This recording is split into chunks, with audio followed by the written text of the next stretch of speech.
Act 1, The World on the Brink. 2002. Boy. The year is 1588. Europe is in turmoil. The Protestant Reformation has splintered religion across the continent, and tensions between nations are at an all-time high. At the heart of this great divide sits Spain, the Catholic superpower of the world. Spain, under King Philip II, dominates the globe with its massive territories ranging from Europe to the Americas. Rich in silver, gold, and resources, Spain holds an empire where the sun truly never sets. On the other side of this struggle, we have England, led by the bold and Protestant Queen Elizabeth I. England is a rising maritime power with aspirations to expand its influence, but it is dwarfed in wealth and military strength compared to Spain. The tensions escalate quickly. For years, English privateers, such as Sir Francis Drake, have raided Spanish treasure ships, infuriating King Philip II. Add to this the staunch Protestantism Elizabeth represents, which undermines Philip's dream of a unified, Catholic Europe. In Spain's eyes, England has become an insolent thorn in Europe's side, and it must be subdued. King Philip devises an ambitious plan: send a fleet of 130 warships, the greatest naval armada Europe has ever seen, to invade England, depose Queen Elizabeth, and end English defiance once and for all. Failure is not an option for Philip. Success means complete dominance and a Catholic Europe. But it's not just about religion. It's about power, prestige, and the control of the seas. If the Spanish Armada succeeds, the balance of power shifts drastically, altering history's course forever. The question is, will Spain's Armada prevail, or will England defy all odds? Act 2. The Event Horizon. 2 and Wag. The summer of 1588. The mighty Spanish Armada sets sail from Lisbon, carrying around 30,000 soldiers and sailors. Its mission is daunting. The plan: sail to the Netherlands, rendezvous with the Duke of Parma's army, and transport them across the English Channel for the ultimate invasion of England. The Armada is armed to the teeth, with galleons brimming with cannonry and provisions for war. News reaches England, and Queen Elizabeth rallies her people. England's navy, though smaller and less equipped, employs innovative tactics under seasoned commanders like Sir Francis Drake and Lord Charles Howard. The English fleet adopts lighter and faster ships, heavily favoring maneuverability over brute force. The Spanish ships were designed for close combat to deliver troops to shore, but England's approach is relentless. Engage from a distance, let their ships' mobility rule, and use firepower to pick apart the larger galleons. Soon enough, the Armada reaches the English Channel. Over a week of intense skirmishing ensues, yet the turning point comes on July 28th. Using fireships packed with combustibles, the English send burning vessels drifting toward the Spanish-anchored fleet. Chaos ensues.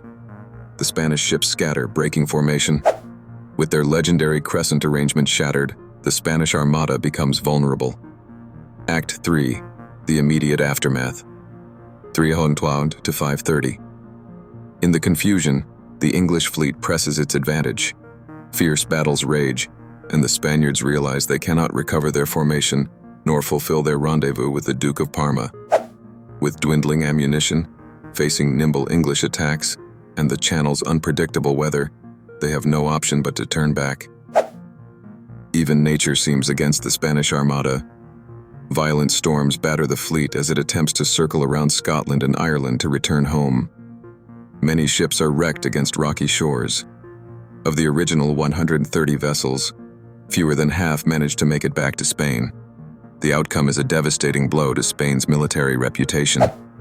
The defeat of the Armada shakes the image of Spanish invincibility. King Philip's grand vision of a Catholic-dominated Europe lies in tatters. Meanwhile, for England, Queen Elizabeth's victory bolsters national pride and unity. The English celebrate the triumph as a divine intervention, believing that England is favored by God, solidifying Elizabeth's reign. The short-term effects are clear. Spain's strength begins to wane, while England's star begins to shine brighter. But the ripples of this defeat go far beyond the late 16th century. Act 4. A New World Forged. 530 to 9. Kvag. For Spain, this defeat is not just a singular moment.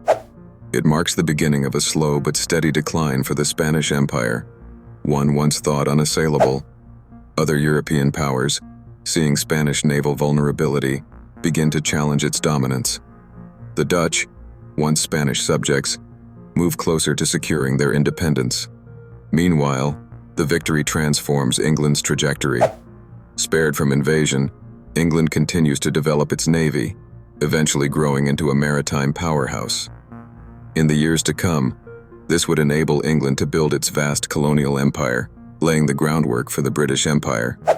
Culturally, the Armada victory becomes a cornerstone of English identity. Poets, playwrights, and historians celebrate the event, casting it as a defining triumph of Protestant England against Catholic aggression. To this day, the Spanish Armada remains a symbol of resilience in English folklore and history. Technologically and militarily, the Battle of the Armada changes naval warfare forever. The importance of ship design and naval artillery becomes unmistakable. The battle solidifies the shift from cumbersome galleys to agile, gunpowder-fortified vessels, heralding the modern age of naval strategy. The seas, once dominated by Spain, become a contested arena, wide open for exploration and empire building by others. But let's not forget religion's powerful role in this conflict. The Armada was not a simple clash of naval forces, but part of a greater ideological struggle that would continue to shape Europe. The Reformation and Counter-Reformation would fight on for another century, but England's survival ensured Protestantism's foothold against Catholic hegemony. Finally, there's the matter of Spain. Although it remains a significant power for decades to come, the psychological impact of the Armada's failure haunts subsequent Spanish campaigns. History would show that while the Armada was not the direct cause of Spain's decline, it was certainly a precursor to an era where the nation's once dominant empire faltered. Act 5. The Verdict of History, 908 to 10. So, what is the legacy of the Spanish Armada? It's the tale of a moment when perseverance and strategy triumphed over sheer might, a moment that highlighted the unpredictability of history, where even the mightiest can falter. For Spain, it was a humbling reminder that dominance is fleeting. Its defeat at sea opened the floodgates for other nations to challenge its empire, setting the stage for a new chapter in world history. For England, it was the spark that ignited its rise as a global power. The Armada victory became a symbol of national resilience, spurring an age of exploration that would redefine the world map. Today, the failed Spanish Armada reminds us of history's complexities. It wasn't just a battle of ships, it was a clash of ideas, beliefs, and ambitions. Its legacy is woven into the fabric of modern Europe, a reminder that even the grandest plans can run aground when met with strategy, innovation, and perhaps a little help from the weather.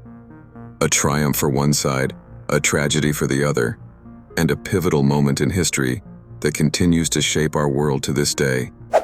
And so, the story of the Spanish Armada remains, not just as an event in 1588, but as a lesson for the ages.